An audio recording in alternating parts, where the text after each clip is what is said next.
people, when we arrive in Canada, we need from a spoon to a big furniture. So I want to take your hand and show you where you can find things that you may need.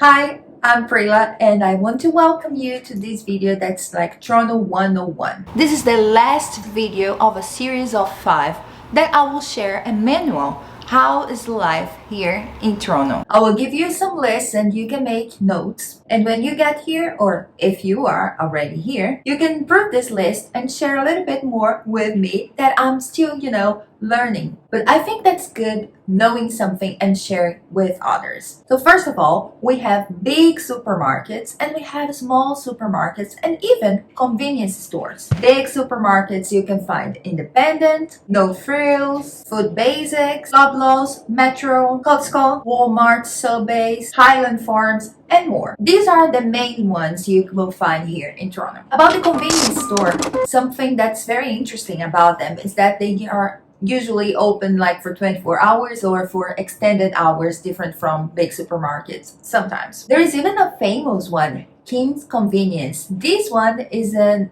east, I think, of Toronto. There is a TV show about them. It's awesome. If you're looking for Brazilian food or Brazilian markets, for example, I will share what I found here because I'm Brazilian and I love knowing where I can find a little bit more about my culture and a little bit more about my food.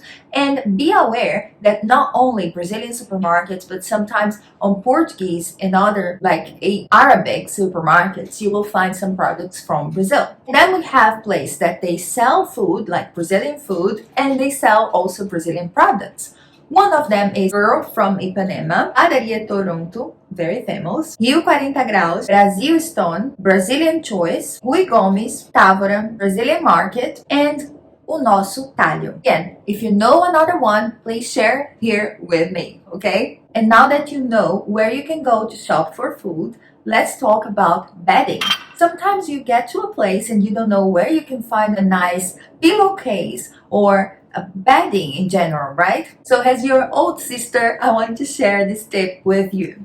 The first place I always go is Amazon. There is a link I will leave down below that you can find a nice pillow, but you are free to explore. Amazon Canada has a great delivery. Sometimes you order something in the morning and you can get it like at night or on the next day. It depends on the store. But at amazon.ca, you will find great deals. Another place to buy bedding, I think, is Wallmart. And of course, stores like Winners, Marsharlls, HomeSense, and TJ Maxx, they will give you great options of good quality products and a different variety of prices as well. And if you are comfortable with the idea of using a second-hand bedding, you can find them on Value Village and other thrifty stores around Canada. The same thing I would say about clothing. You arrive and you don't know where finding, for example, winter coat. Do not worry, you will find them at Winners, Marshalls, TJ Maxx, and stores like that. And how about banking?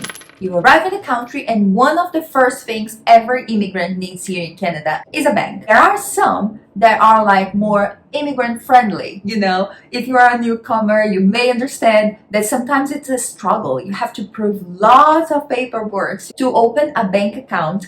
And without a bank account, you are basically no one here in this country, right? So RBC has a good deal and it's very welcoming to newcomers, as well as TD. BMO is another bank option for you here. And I've heard there are lots of online banking here in Canada, but I think these three, they are the main ones that they have branches everywhere and they may help like newcomers and immigrants in general. And let's talk about the mail.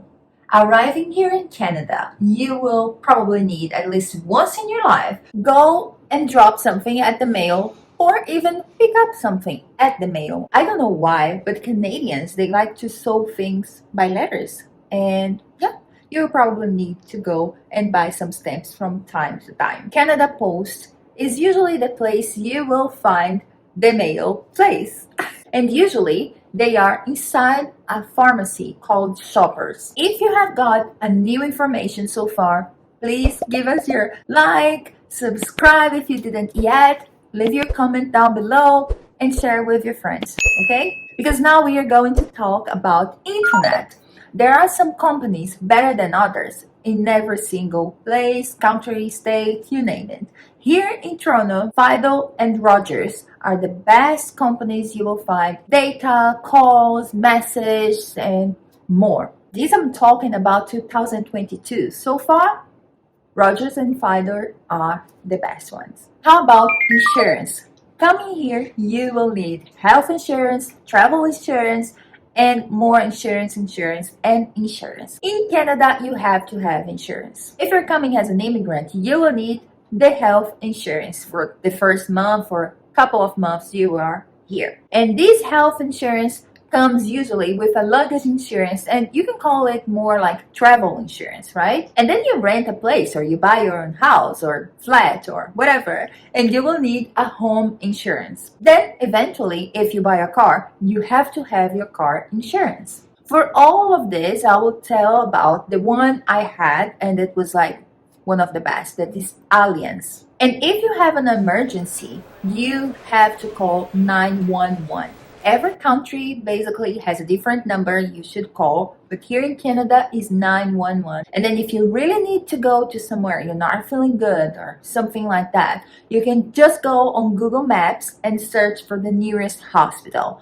There are many hospitals about the city, so you better check it out, which one is the closest one where you are if you need to go. And when you get here, you will need to learn how to commute throughout the city. In the previous video, I told you that the city is basically like divided into east and west. And to use the bus or even the train, the subways, you will need a card named Presto. So here in Toronto, it costs 6 Canadian dollars, and one ticket now in 2022 costs 3.20 CAD. And you can use one ticket for 2 hours. It doesn't matter how many means of transportation you take. You can put money into your card online or even in some stations. Sometimes some bus or some, trams, they will have inside like a machine that you can put money on your Presto card. I think here is so different from the UK, because in the UK, you didn't need to have like a special card. You could use your only debit or credit card and you could just tap.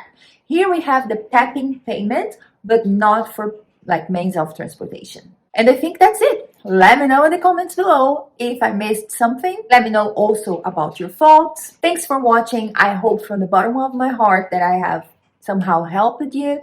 And see you on the next video talking about Canada and my life around the world. See you. Bye.